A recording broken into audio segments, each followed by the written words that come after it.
And what is going on, everybody? Welcome into Tech Talk Live with me, the Captain Ron, and Sup? Mr. Rustbelt Mechanic himself. How's everybody doing today? We have got another great episode here hanging with you on Tech Talk Live today. I know we don't have any kind of specialty guests or anything hanging around with us today, but you know what? Our You got gorgeous us. faces, you can't beat it, right? Not with a stick. Can't beat it with a stick. Apparently, we've already been beat with sticks because we're not the most handsome men in the world, but I don't know we've what you're talking about, but I am. You yeah. talk for Well, yourself. so how is everybody doing this evening? We got right now with the start of the stream, we got a whopping 8 people in here, but hopefully we'll have some people trickle in throughout the evening. So we'll get into some talking points here just soon. Hopefully everybody is having a wonderful weekend. Everybody's gearing up for that Thanksgiving week coming up this next week. I have my pregame on. We've already had like 1.5 Thanksgivings, and I'm pretty sure I put on like 2 pounds. Oh, It easily. was easy. Yeah, it's pretty bad. Yeah. We're getting started off this way. Yeah. I mean, considering Friday we had a carry in for, yes, I said it right, You carry in. said it right. I'm conforming. Had a carry in at work and just like literally 3 or 4 tables worth of food. Um, had lunch, had all kinds of good food for Thanksgiving, and then didn't do anything the rest of the day Hmm. because we couldn't lean over a vehicle without feeling like we're gonna barf on the engine. At least that was for me. I don't know about you, Kyle. Dude, so it wasn't that bad. I stopped just prior to horrible, miserable afternoon. So I was at least able to function somewhat, but I still hit that fuck it mark about 3 o'clock, and I was just done. Yeah. I was just done at that point, ready to take a nap.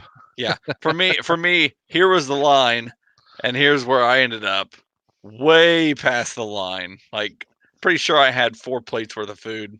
And I'm not even mad about that. Not at all. No. So No.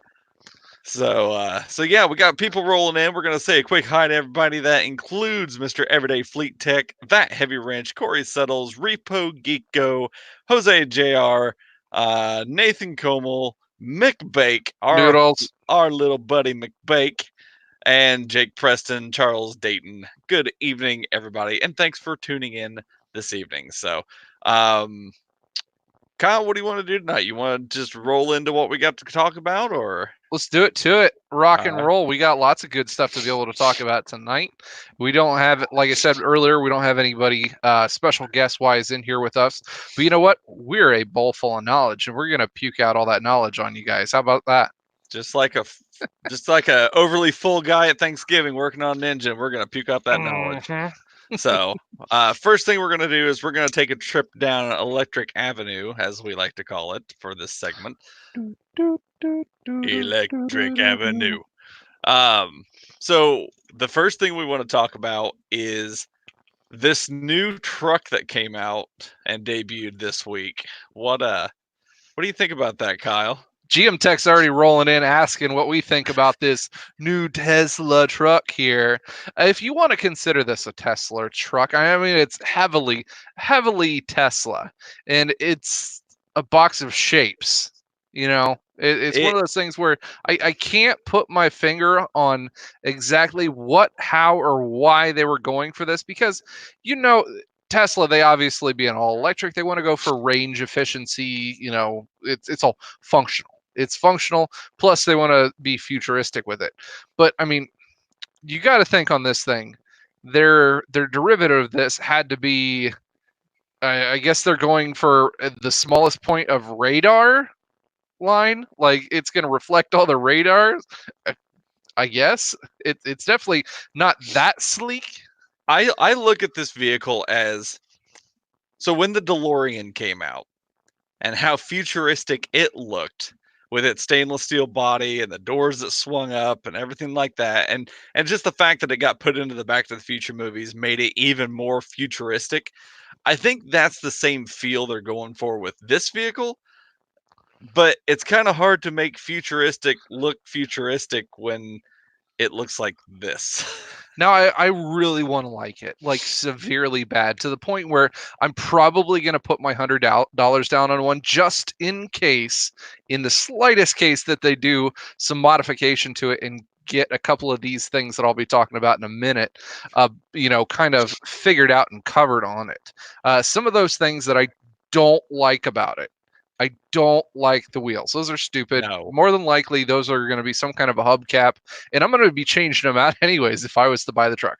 I mean, legit, if I'm going to buy the truck, that's what I'm going to do. Change out the wheels, and I'm going to take it over to BDS suspension, and I'm going to be giving it to those guys and let them, do their whole thing, and it's going to be the first lifted up truck for one of these Cybertrucks. First lifted Cybertruck. Yep, it will be the very first one there. I mean, you got to make it Rustbelt, so I guess that'd be the way to do it. Got to do it, man. Got to do it. The other thing that I don't like about it is the fact that I cannot get into the side of the bed.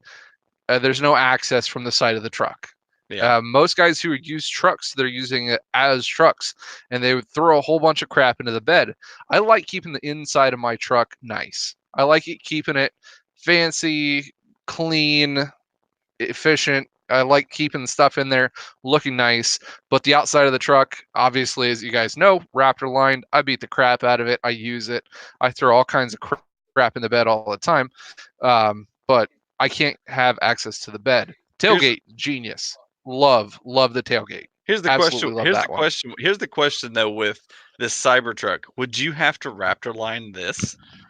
No, I absolutely not, dude. It's an exoskeleton. So if you watch the debut of this one, they beat the crap out of this thing with a sledgehammer.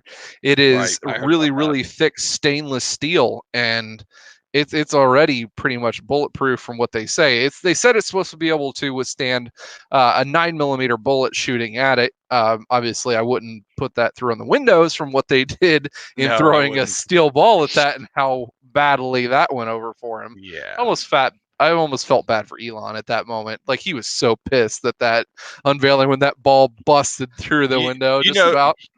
Somebody got fired that day. They're like, look, you had one job and you didn't do it, and this is what happened. So now they said it was because throughout the entire show prior to that, they had been throwing this ball up against it and it weakened the glass. No, that is not the property of glass. Properties of glass is it's either all there or it's broken.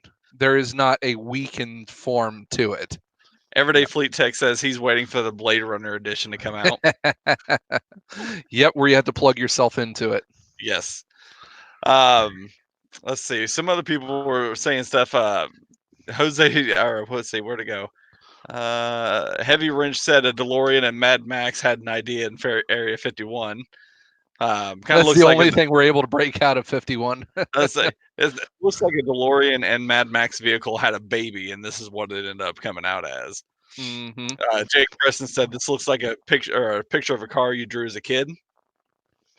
Yeah, I can legit see that. So yeah, I mean it's.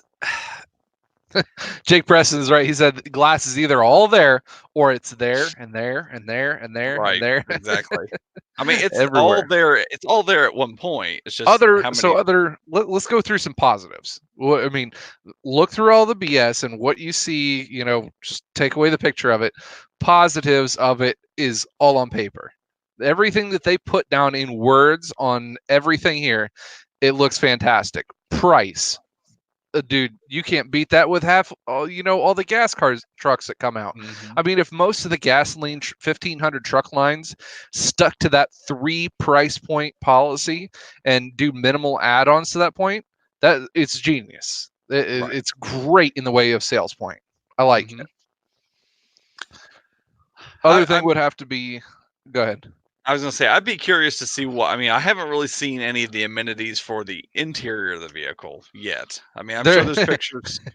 Yeah, there's not much. Pictures. No, I mean, it's one of those vehicles, you're not paying for the interior, you're paying for the look. And somebody even said, like, are they gonna, who would take that like off-roading and stuff? I That would. I you would. would, but the people buying them, they're not taking those things off-roading. They don't go No, off-roading. especially with that add-on camper package that they had to it. Did you see Yeah, the straight up tent that you could add to the back of it? I did not, but I'm gonna look it Ah, up right now to show everybody. See, yeah, Cybertruck. it's bad. It's bad for that one. Now another good point to it is going to be the performance options to it. Once you get up to the upper echelon, you go into the upper portion of it. It's running $69,000, which right up matching right there to the upper end of Chevy or a Ford or Dodge or whatever. If you get their full Laramie package in the Dodge, loaded Mhm. deck that thing out, it's 60, 70 grand. 500 miles of range and 0 to 60 in under 3 seconds Yep. on that stainless steel beast. Now, It's pretty sweet. if you want it to self-drive, you got to add an extra $7,000 on that. Yeah, who's I think that is kind of defeating the point of truck is Self self-drive. self-driving off-roading. Self-drive off-roading. That makes all kinds of sense. Yeah, I just want to set my GPS to go from point A to point B, and then I can choose straight line or roads, and it's It's supposed to like do it right. it says roads or as the crow flies. Yep. Now they're saying production wise on this one, and they went against their normal production standard on this one. They normally come out with the upper echelon, the top models, because they want flashy stuff, big stuff, awesome stuff, fast stuff out there on the market first and foremost. And then they'll bring out the smaller ones as you go. They decided to go opposite when they went on this one. At least that's what they've announced, that they're going to bring out that single motor, one motor rear wheel drive at 40 grand. Yep. And they're also going to bring out the dual motor all wheel drive at 50 grand. Yep. So both of those are supposed to be out third quarter, I believe, 2021. So It says you'll be able to complete your configuration as soon as production there it nears is. in late 2021. Tri-motor all-wheel drive production is expected to begin in late 2022. Mm-hmm. Yeah, that's for the upper Yeah, end one that's for there. the tri. That's what it And says. so that's why I 70,000. said, I'm almost tempted to put down that $100 because that's a long time. Like you're still a year and a half at least off Easily. from these. You're a year and a half to 2 years off from production, or at least start of production on these trucks. And this is just like kind of like what Snap-on does with their new fancy freaking tools. They do a test market. They say, "Oh, look at this super shiny, awesome, amazing tool set. Yep. We're gonna put this out to the public."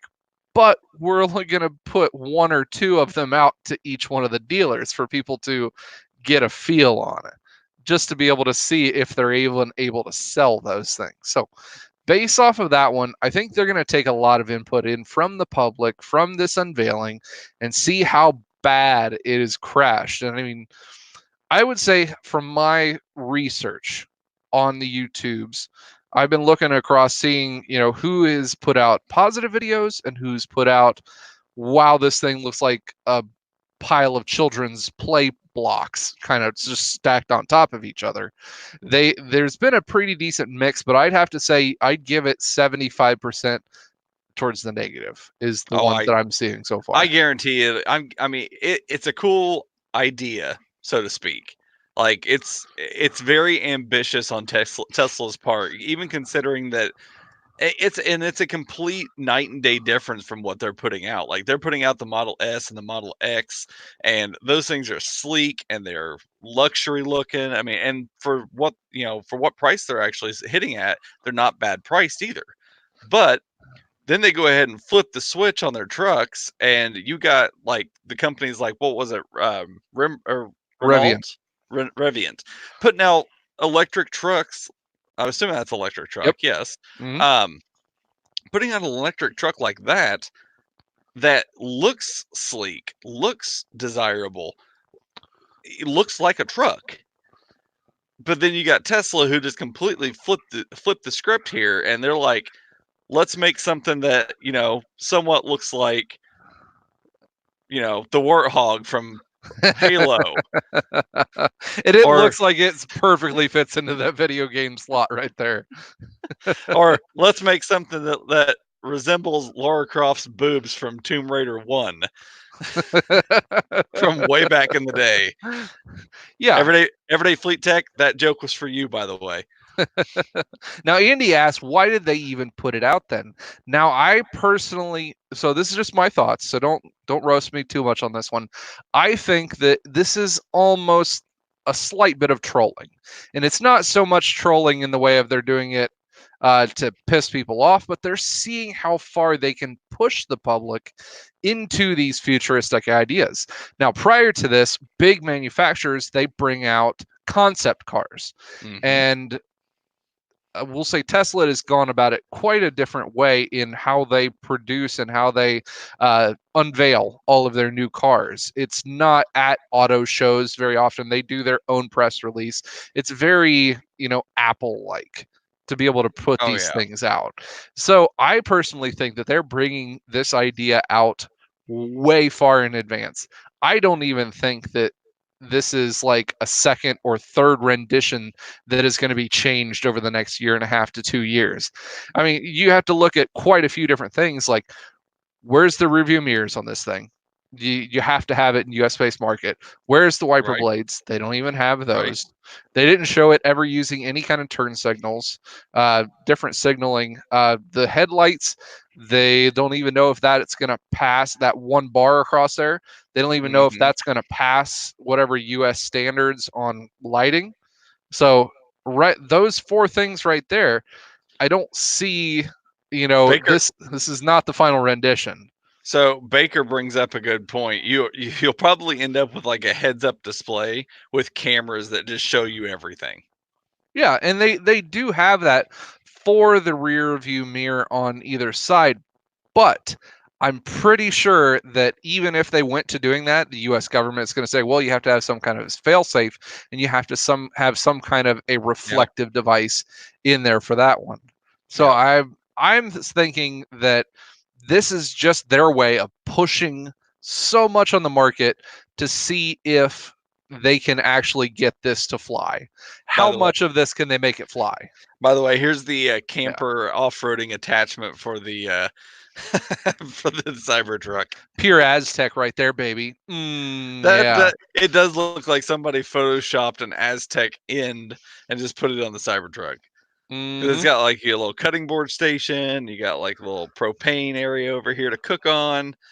You got to set your shoes 20 feet away from the truck just to make sure, that kind of stuff. So Now, I don't if you know. have a look there at the tailgate, there, the second row middle camera or a middle picture right there. That and This one. the electric um the four wheeler that they put in the back of that one, Mm-hmm. that is a piece of machinery right there.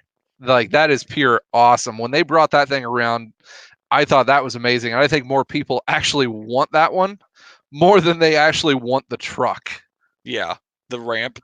Uh-huh. Yep. That ramp design and how the rear end squats down, that's great. Awesome selling point. I think it's fantastic. Full LED lit bed. Uh-huh. Oh yeah.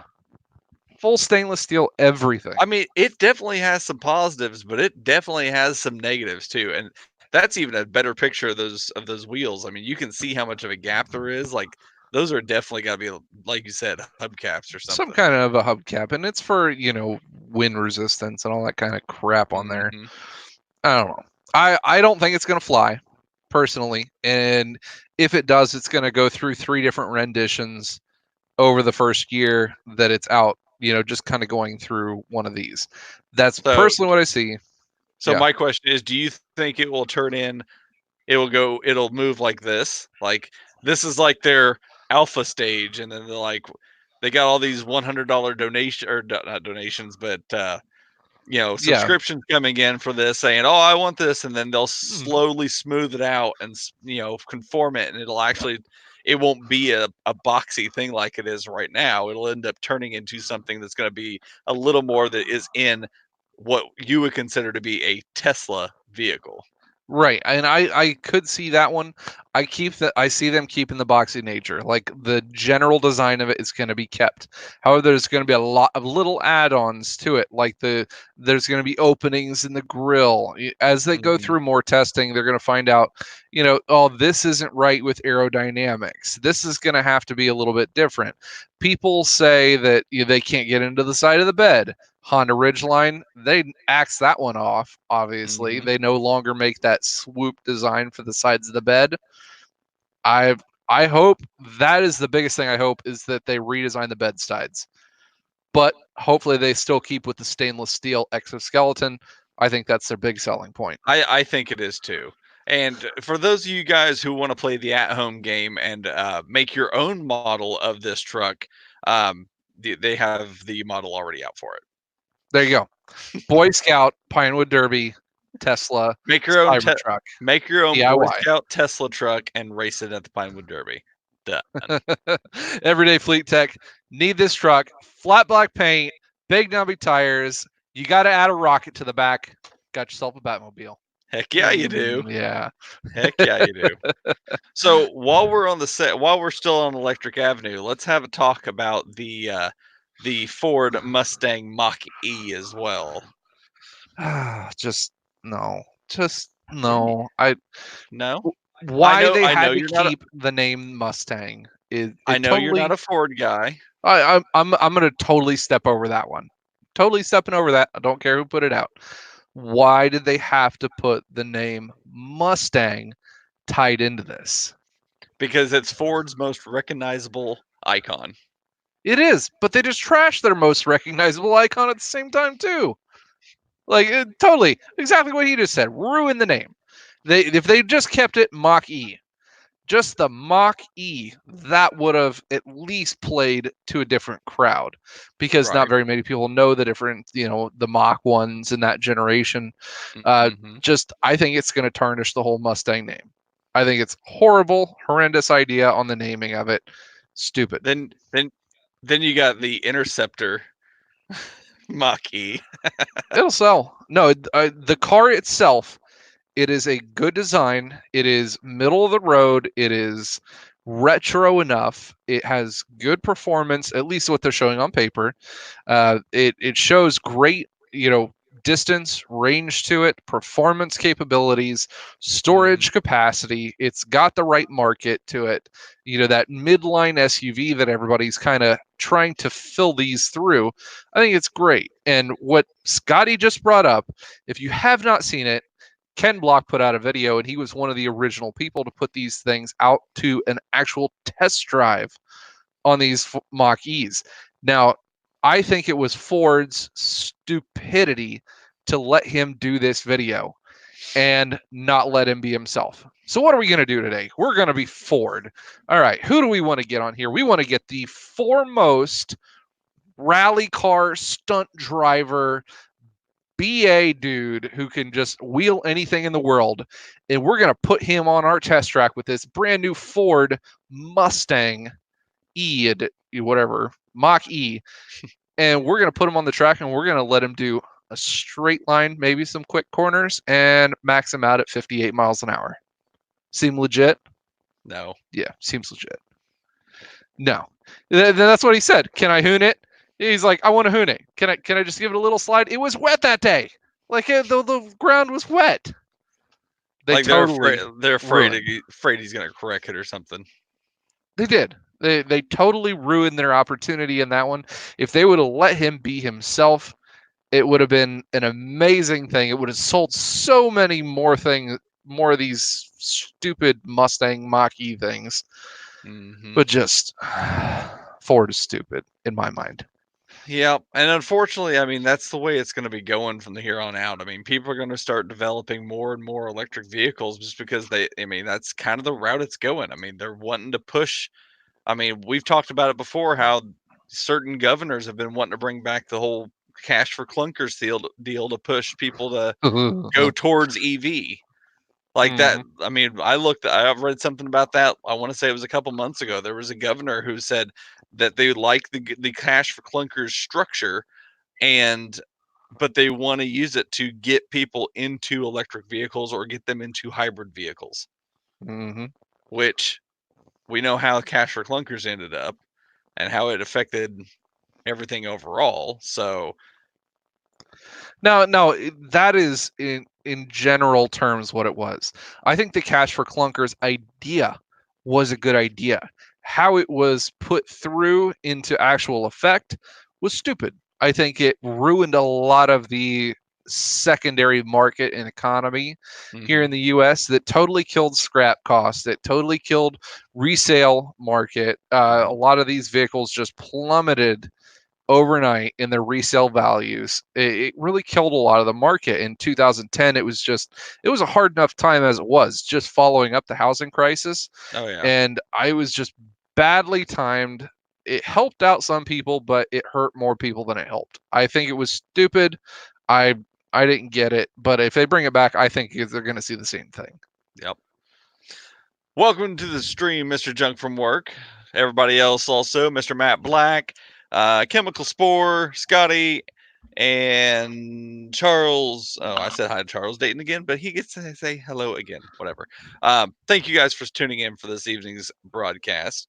Um, Junk from Work, we got a buddy that's going to be sending a vehicle to you from now on for his maintenance. He bought a Canadian Durango, or as we like to say, the Durangue. The Durangue.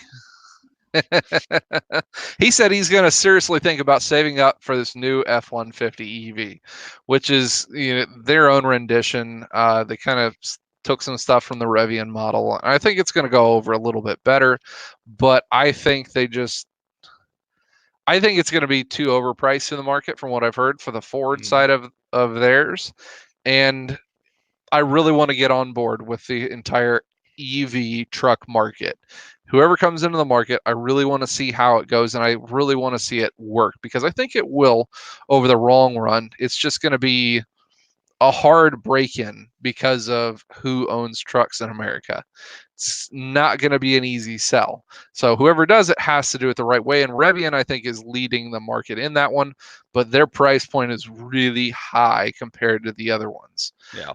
So I will put down my $100 on the Tesla truck in just hoping that they give it some kind of a little bit better upfit to what they've got showing right now. Well, don't forget they're thinking about putting solar panels on the truck too. Yeah, whatever. Hey, Solar free gas, man, or free energy, man. Free go juice. Free go juice. Mr. Baker says I'm waiting for the Chevy Nova rebirth as an electric car.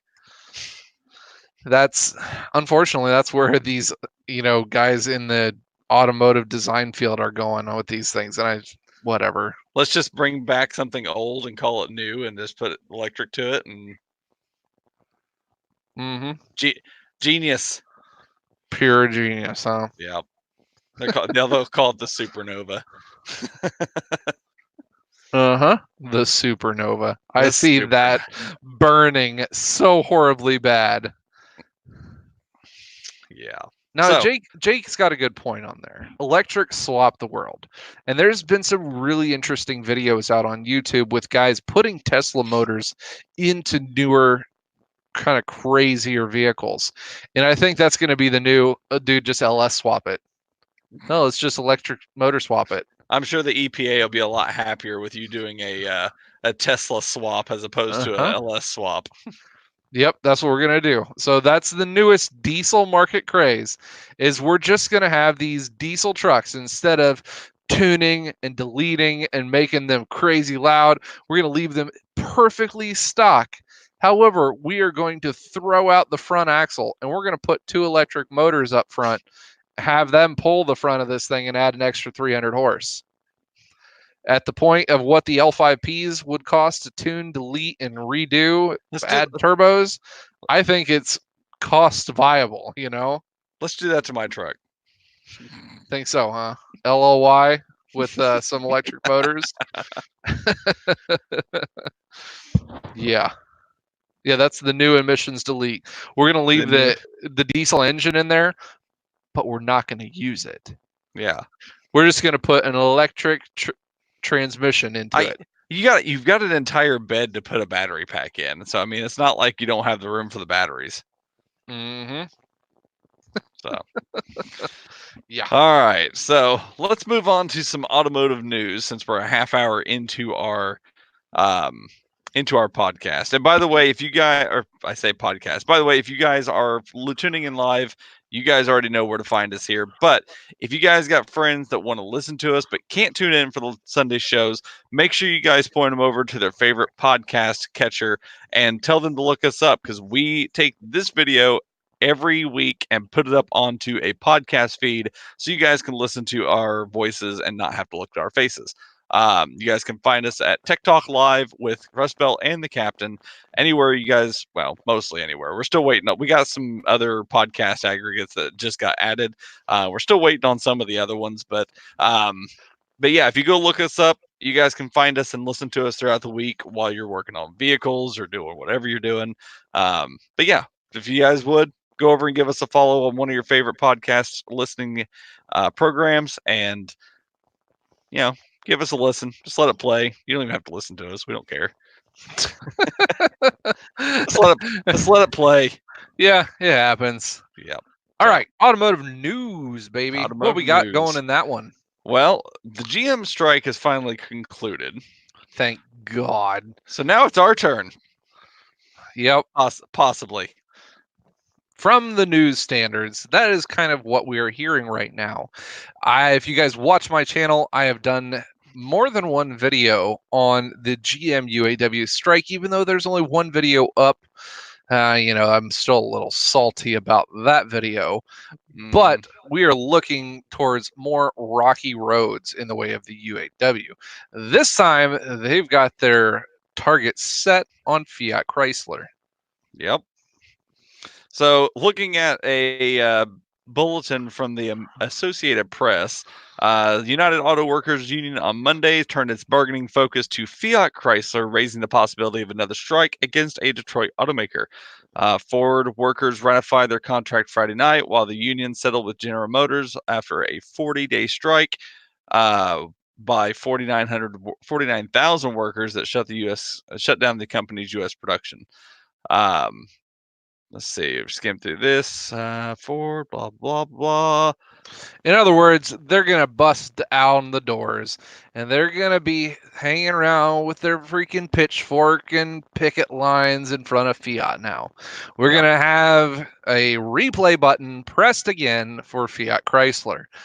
Everything is going to stop. The gigantic machine is going to come to a halt, and production of vehicles, production of parts, moving parts across the country is all going to stop again, unless they come to an agreement, which everybody knows the agreements that they come up to on these things are just a bunch of, individual hullabaloo that I can't even understand. We have expressed our dissatisfactions and our thoughts about unions on this show many a times before.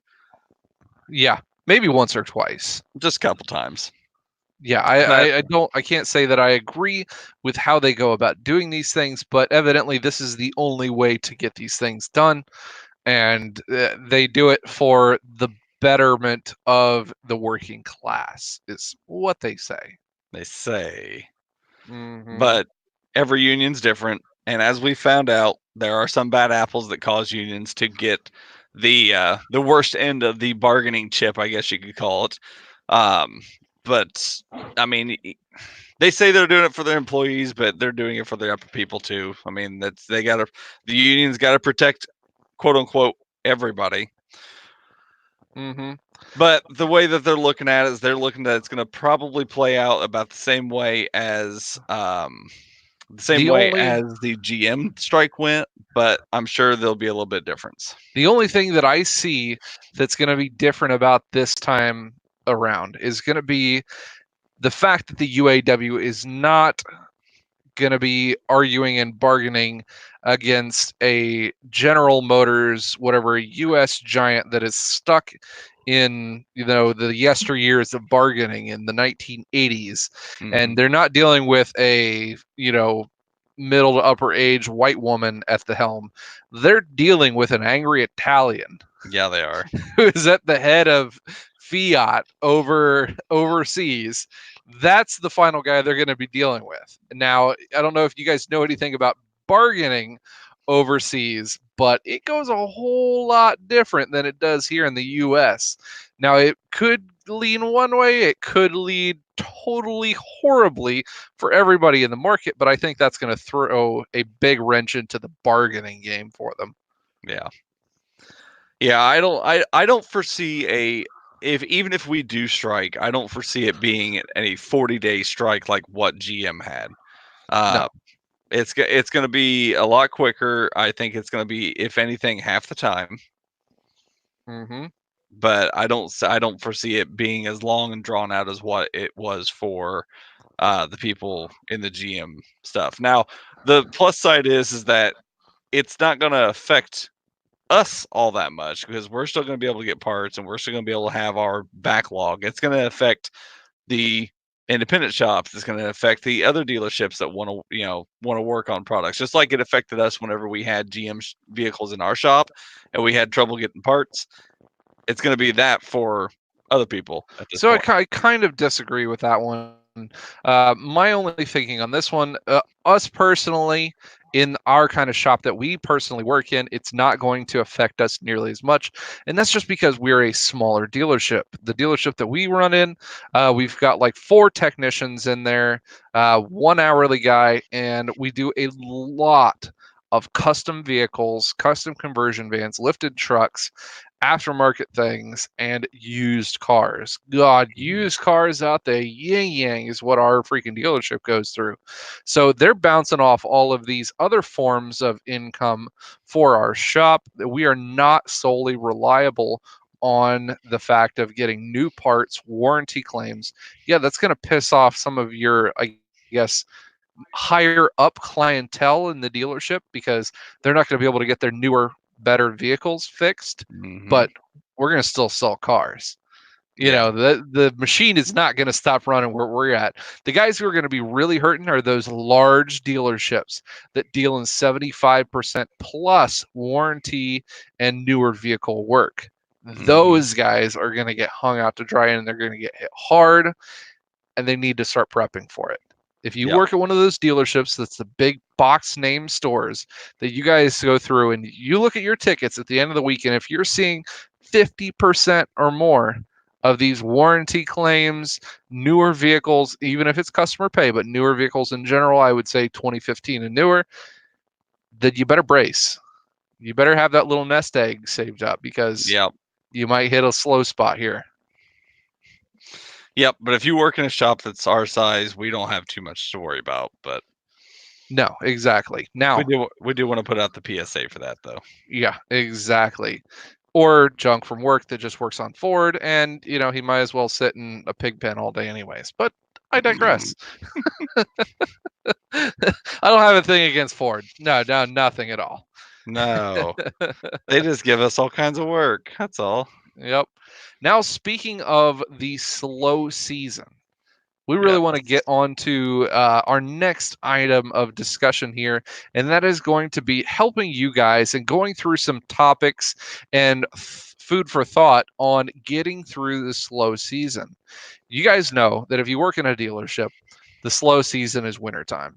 Wintertime, especially up north, a lot of these people, they kind of go into hibernation mode. And you also have to think about the holidays.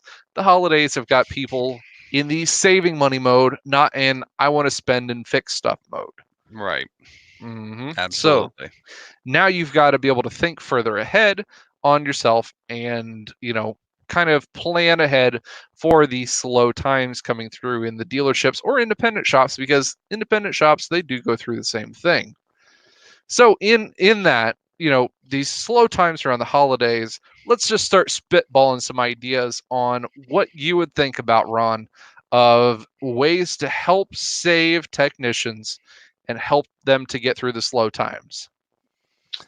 Well, I mean, there's always the obvious do side work, but that's depending on whether or not you want to do that. No, let's keep it in shop.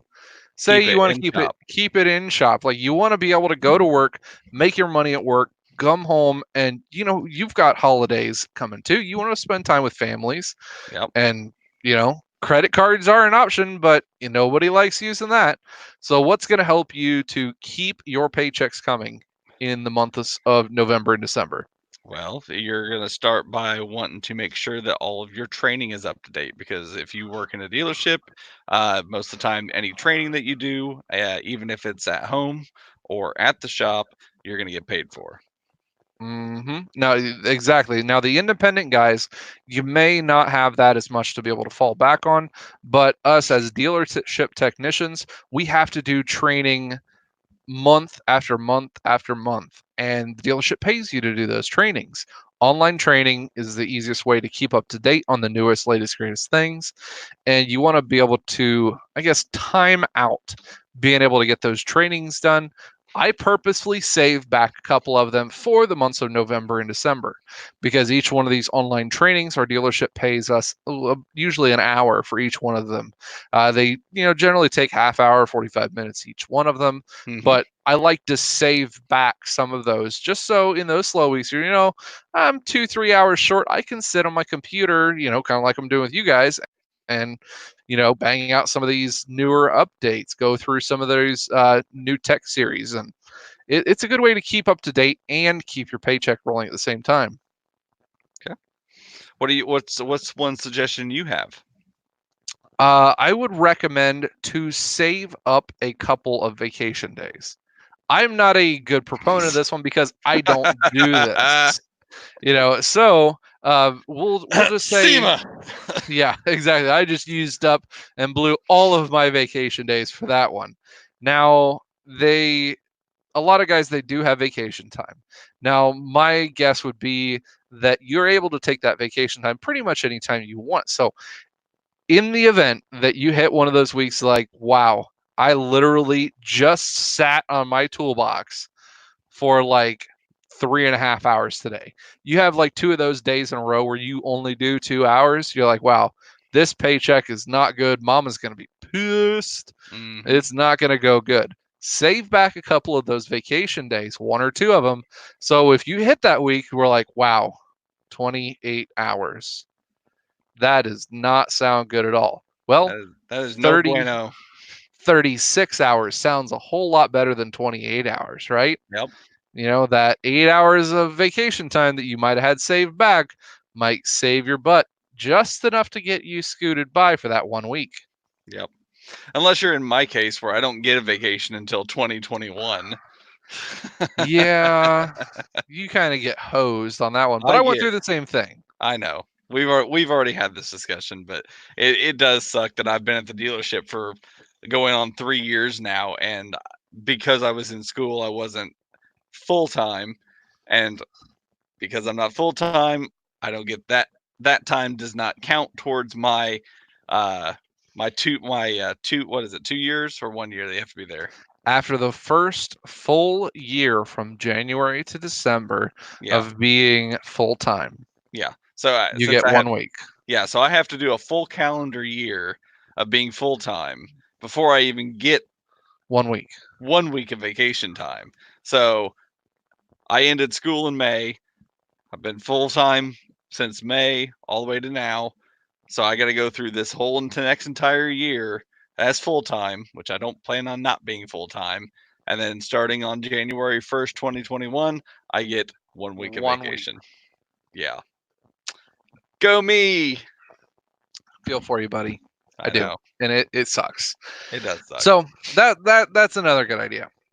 So I got one more here. You need to be sure that you are absolutely thorough in all of your inspections. That's Now I exactly what I was know, getting ready to say.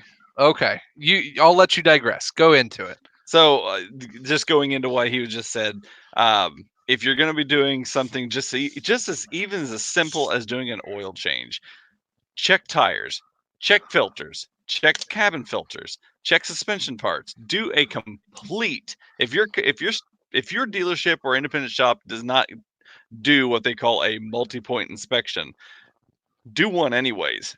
Check every single thing that you possibly can on that vehicle, and if you find something that is even remotely wrong or remotely broken or needs attention, call it out, let the customer know, and you may get lucky. And if it's under warranty, then you'll get paid warranty time for it. If it's a customer fix, it's kind of a 50-50 shot on whether they'll want to fix it or not. But if they can, then you're going to get time for that as well. Now, we're not saying to undercut these cars and throw quotes and parts at them that the cars No, do not need. no. Now, anything that is remotely on the, I guess, like the mediocre side, like if you get a set of tires that's down to 530 seconds, then just, hey, give the quote to the customer. Hey, here is a quote on these tires.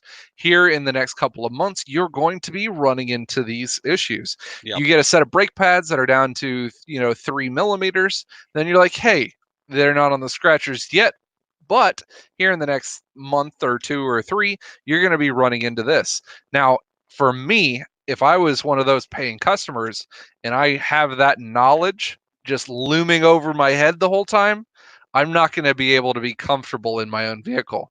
I'm going to Right. want to get things taken care of ahead of time before I actually have that problem down the road. Yep. It just that thought alone may make some upsells for you. This is true. And I mean, the downside to it is that you may say, "Hey, you're going to need tires. Hey, you're going to need brakes." And you go with it to them with a quote, and they're going to get, they're going to be Mopar parts, or they're going to be certain tires or whatever, and they're going to be like, "Okay, thanks. I appreciate you letting me know." And then they go down to Tire City and Midas and get brakes and tires put on. Granted, you're helping the customer out and you're letting them know, and so that they have a safe vehicle, but they're going to end up taking it somewhere that's going to be a lot cheaper. But And that's true. I But that's digress. also where I get into one of my next items for discussion on that one, and that is having certain specials on work in your shop. I know you as technicians at the dealership level are not going to have a lot of say into this one, but for all of you guys who have independent shops or you work on cars on the side or on your own, this might be that point to where you could turn the customer away from going somewhere else down the road with your diagnostics to have somebody else do the work and keep it in house. You run Hmm. some specials such as, hey, here's your quote, and we're going to take off this charge. So if you decide to do the work here, the people, you get a pretty good idea once you talk to them here, there, on what they're going to be wanting to do, or if they Right. actually have money to be able to do something, or if they're going to be on the fence. Now, if those guys are on the fence and just like, it's a little bit high, you're like, you know what? How about this? How about I knock your parts prices down 10-15%, because as an independent shop, you're getting hella discounts on parts. You really Hmm. are. Now, Yep. personally, I don't think you should discount your labor rate by 1 penny, because your labor is what is selling your repair shop as a whole. And that's one thing that I think is horrible to do here in the automotive industry, is to discount labor, because that is discounting your self value of the work that you do. Never ever discount labor. That is the Now, worst thing you can do. question. Michigan Mechanics says that they usually take off diagnostic if they do the work. If they do the work and keep the work there, would you consider that, or Now, yes, because that is a practice throughout a lot of independent shops, that if they are actually paying for a diagnostic, so you got to think at the dealership level. If I'm looking at cars and I bring a vehicle in for a check engine light, I do the diagnostic, I run through this test, and I find out, okay, it's got a bad coil. I replace the coil. What does warranty pay you for? They don't pay you for the diagnostic. nope? Pay If for the they labor. do, you better have like the best novel ever written on how you did specialty diagnostics, and even then they're only going to give you half the time. Right. So normally you're not going to get paid that diagnostic on warranty time anyways, so you're not really missing out on that much. Right. If that customer is going to be going down to the next shop or whatever to get their work done, then I don't see a point. I don't see that bad to say, hey, I'll either cover your cost in the diagnostic or I will cut it in half. what's one of the things that the shop I used to work at used to do too. They used to cut it Gotcha. in half. Yep. Now, another thing that people can do to kind of make some extra money during the slow times, and this is something that I've personally actually done, and I know Kyle has personally actually done as well, is you can find places online that will actually help you make some money with the knowledge that you have. One website in particular that I'm going to throw out that Kyle and I both used is a website called Just Answers. You can go on and you can apply to be what they consider one of the experts for their website, and people can go on there and they pay the website a certain amount to basically have a live chat, or as live as it can be A chat, professional technician. yeah, or a professional technician basically work with them to answer a question. Now, whenever I was doing it, I was doing it a lot whenever I was a cable technician. So I had a lot of experience in electronics, technology, computers, printers, cell phones, all kinds of stuff like that. So a lot of my area of the expertise was on, Nerd. yes, I My, was a my nerd. bad. Yes, I'm a nerd. Deal with it.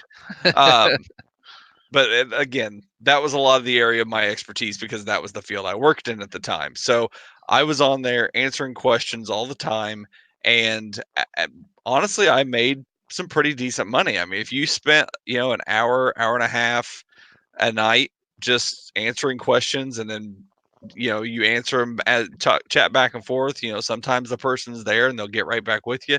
Sometimes they're not, and it takes them a day or two to get back with you. So eventually, over the course of a month, you can make. I think the best month I had was like, I want to say like $400 or $500 in a month. I made a grand 1 month on there. Yeah, I But want that to. was me sitting there for like 2.5 hours a night. Now, when you're in college and looking to make some coin throughout the winter months, that's really good. Yeah, Me personally, I stopped doing it because the politics of it, it wasn't guaranteed that every no, time you got through there, they weren't guaranteed to pay. And I really didn't, I didn't agree with that one too much, I but it is an option. It I really will agree. is. I will agree with that too, because the fact of you getting paid falls on the customer and whether or not they give you a what they consider a positive rating. If you don't get a positive rating, then you got to fight with Just Answers to try to get the money you know pulled to you for that. But if you get a positive answer from your customer, then they will pay you the money, and then once you have so much money accumulated, they'll dump it into a PayPal account for you. Um, which, like I said, it works if you need some money, but it's not 100% reliable. Let's just put it that way. I wouldn't, bank a house payment on it by any means, because No, you're not or you making could that. just make YouTube videos. You could. I mean, there's always YouTube. Yeah.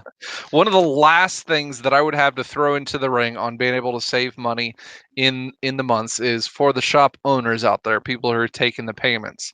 Offer discounts when people don't use credit cards, because obviously with credit card payments you're having to pay your credit card service companies their what 2-3% Hmm. right there. And if people bring out the 2 to 3% and say, hey, you pay for cash, I'll take 3% off. You're not losing any money, because if they paid in credit card, then they were already, you're going to be losing it.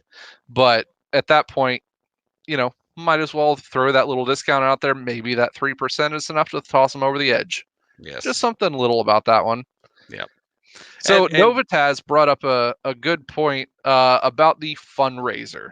And I'm sorry, I wanted to cut this one off a little bit and be able to talk about this a little bit, because some things have, I guess, inadvertently changed on that one.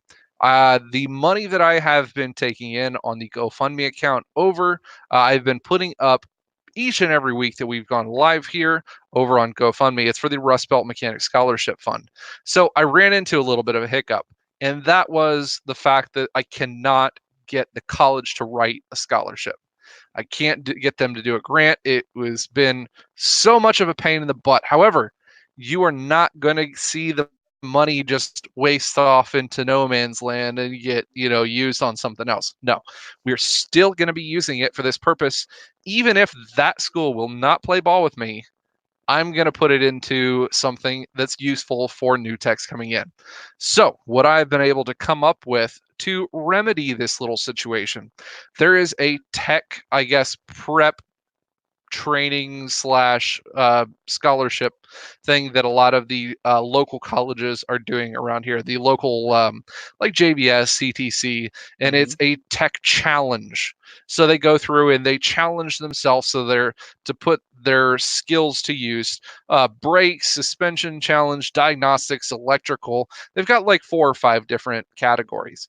So for this one, we've got one local one, and then we also have a regional one around here.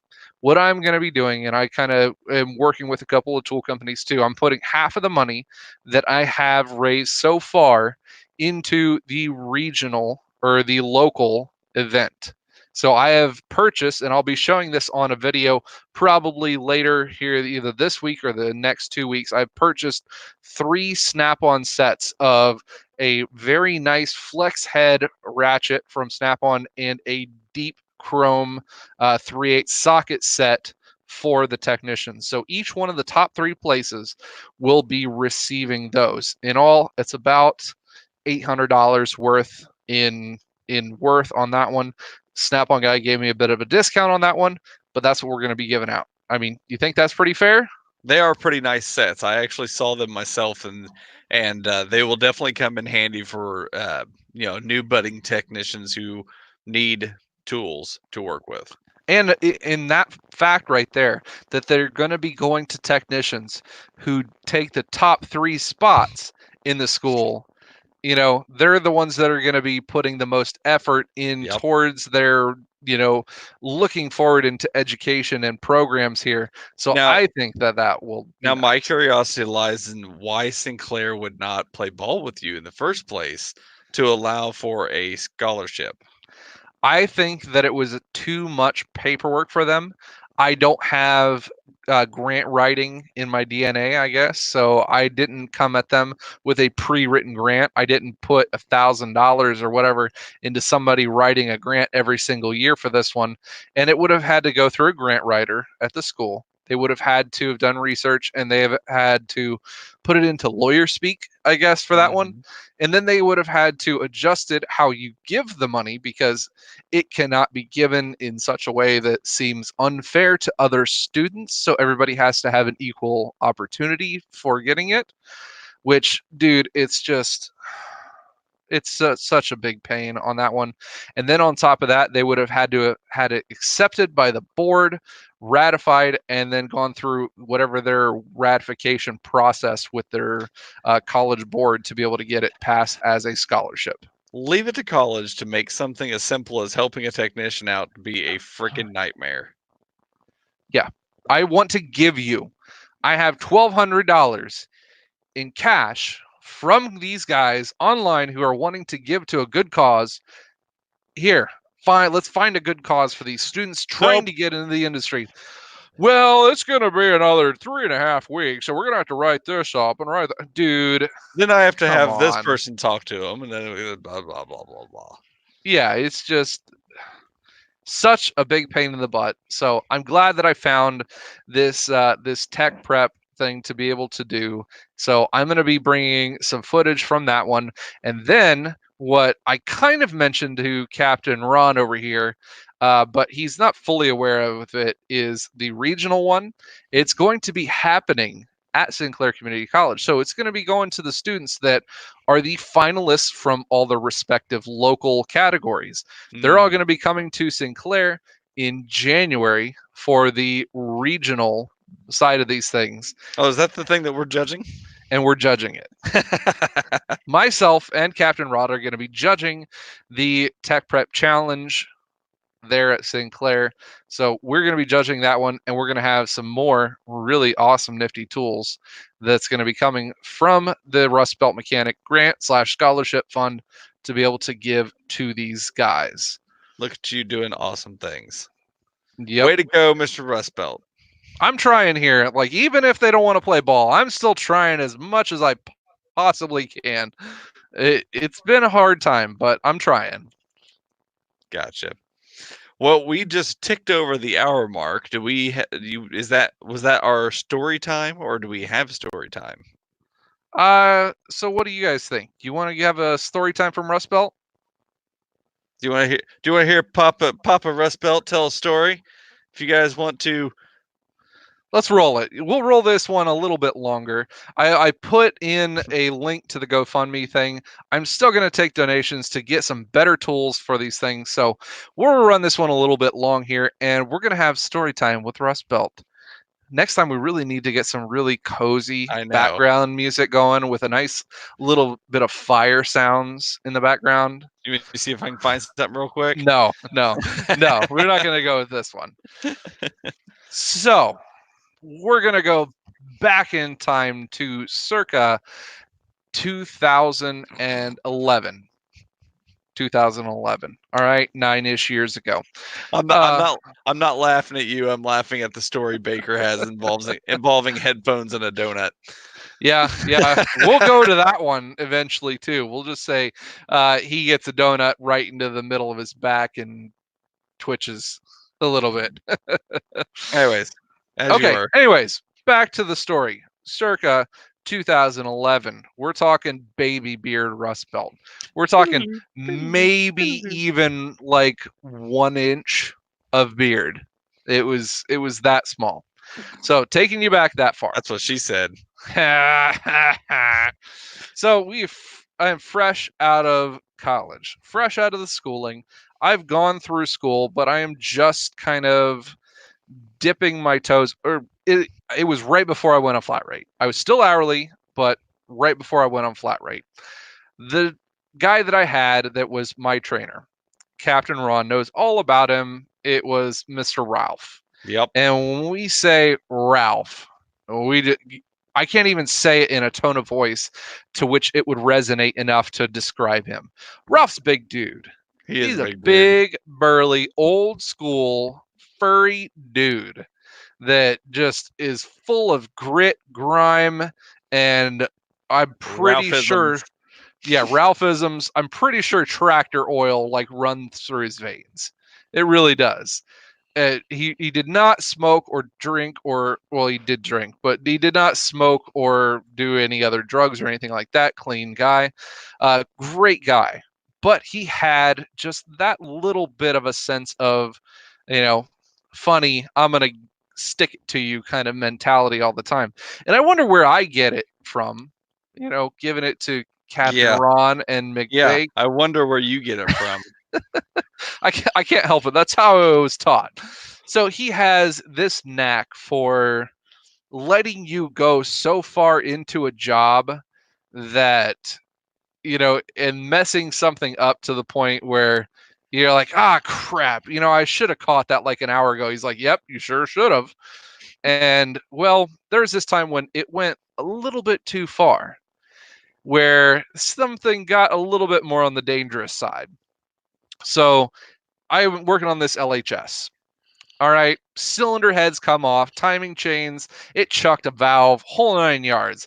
I'm scared shitless because I put this thing back together, new heads, timed it all up, all the timing chains, all lined back up.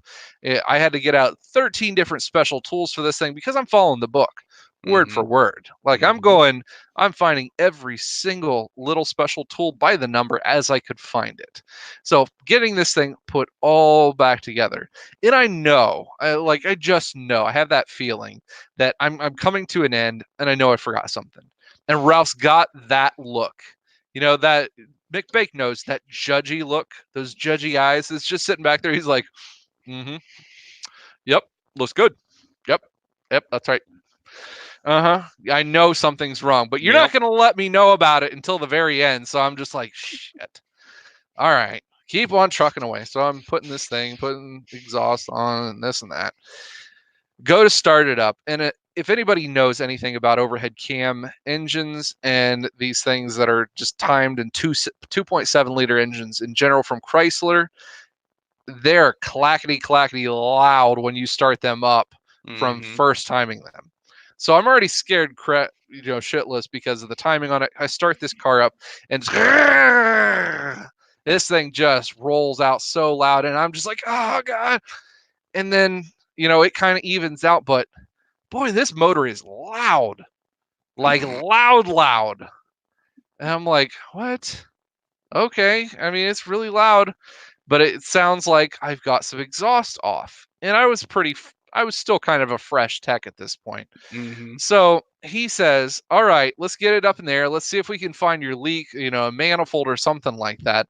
So he's like, here, take some of this Hilco lube because it's a little bit of lube, and it's going to have some properties to where if you spray it on this exhaust area, then you're going to be able to see bubbles, or in my mind I'm thinking, okay, this is good because I'm going to be able to find wherever my leak is, something in the exhaust didn't get tightened up. And I don't know, at this point I thought I was a smart dude, but I was already like just strung out from how much tension this car had on me. So I'm spraying this exhaust down. It's running, fully running, and there's an exhaust leak. Can you see where it's going here? So I'm spraying this Hilco lube, which is pretty much WD-40, all over the exhaust of this running 2007 or 2000 Intrepid with a 2.7 that has an exhaust leak. Not 3 seconds into spraying this thing down, that spray lube ignites. Just whoosh. I can't even make the sound that I remember hearing at that point, and I'm underneath of it, just spraying. I'm trying to find this leak. My brain is not working. I'm trying to find this leak, and it ignites. Whoosh! This huge cloud, this flame fireball, just fills up the entire bottom side of this LHS, and And just you hit the floor. as soon as it lit, it was out. It just really all at once, and I literally about shit my pants. I'm pretty sure I let out a scream like a little girl, but I can't verify that one. Is that also how you lost your eyebrows? I lost an eyebrow. No, not eyebrows, an eyebrow. Lost an eyebrow, hit the deck, ripped my pants because I about did the splits when I hit the deck. So ripped my pants open right at the crotch, and it was not a fun time. And we'll just say Mr. Ralph was sitting back in his chair just for like 20 minutes. I'm pretty sure that's how he busted his gut open, had a hernia, needed hernia surgery.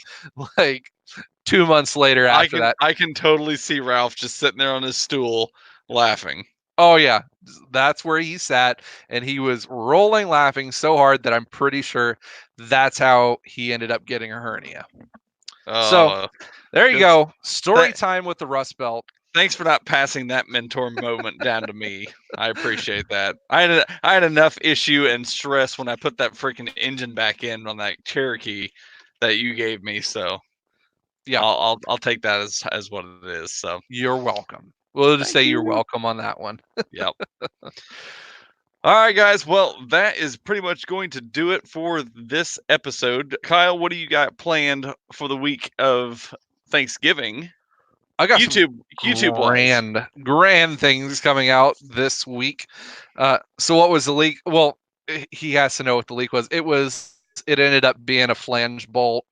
I didn't tighten it up all the way, but just spraying that all over hot exhaust. It's already leaking. Whoosh, there it goes. Yeah. I found the leak eventually afterwards. He's like, you dumbass, you don't spray that on exhaust. Yeah. So this next week, I've got a lot of fun stuff coming up. I've got still more video pre-recorded from my trip up to Wisconsin, and this one, Ryan's Diesel Service up in Wisconsin. I've got some great content from that one. We did a custom rear end build on a Duramax. Ended up with an AAM axle, which is normally what you see in Dodge rear ends. Had this put into this Duramax. So custom axle build. It turned out really great. Got some great footage on that one. Did custom welding to the tubes, welded the tubes to the main housing. It was a really cool build on that one. I've got another toolbox tour coming up. We had a Woo! special guest come in there. So another sweet toolbox tour and some nifty tools. Them nifty tools of the week. Nifty tools of the week. And I've been working with some of these tool companies to be able to bring you guys some really awesome deals coming up for Black Friday and the holidays. I'll be announcing that too here later this week. Well, speaking of Black Fridays, I have also got a video going to be working on either tonight or tomorrow and posting at the very latest on Tuesday. I'm going to go over some Black Friday deals for the beginner mechanics. Try to pick out some good deals for a beginner mechanic that is going to be looking for tools to get into the industry. Kind of throw some of that out, plus also throw in some other good deals that I find and also with some other companies that I've been talking to as well. So, you guys got some good YouTube content coming out for Thanksgiving. That way, you guys can sit at home and watch us on YouTube instead of talking to your family, because we all know people sit around and look at their phones instead of talking to family at family gatherings anymore. Yep, you So, know you're going to. So you might as yep, well have some cool stuff to listen to. that's right.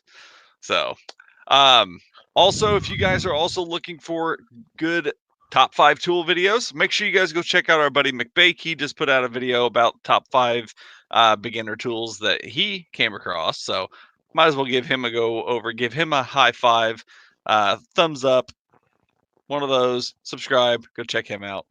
We'll throw him a little bit of love tonight, too, as well. Make sure you hit that thumbs up button on your way out tonight, guys. I Yes, sir. appreciate everybody tuning in. It has been an awesome experience. I know we didn't get to bring in any special guests, but we have those coming down the pipeline. Also, hopefully, here in the next couple of weeks, we'll be having some really big guests on. Yep. Maybe And somebody from up by Wisconsin in the town of Milwaukee, something like that might yeah. be Do we on know? here. You know somebody from there? I know some people from Milwaukee, Wisconsin, Wisconsin? Yeah. that might be in here. Yeah, Cool. Awesome. Well, just so you guys make sure you guys keep track of everything. This week, obviously, you guys are here on my channel. Next week, we're going back over to Mr. Rustbelt's channel, and then the following week, back over here. So, other than that, unless you got something else to add, Kyle, we're going to wrap this up. that's all I got, buddy. I All right, thank then. you for tuning in tonight, guys. Appreciate it. Yes, thank you guys very much. Hope you guys have an awesome Thanksgiving, and we'll see you next time.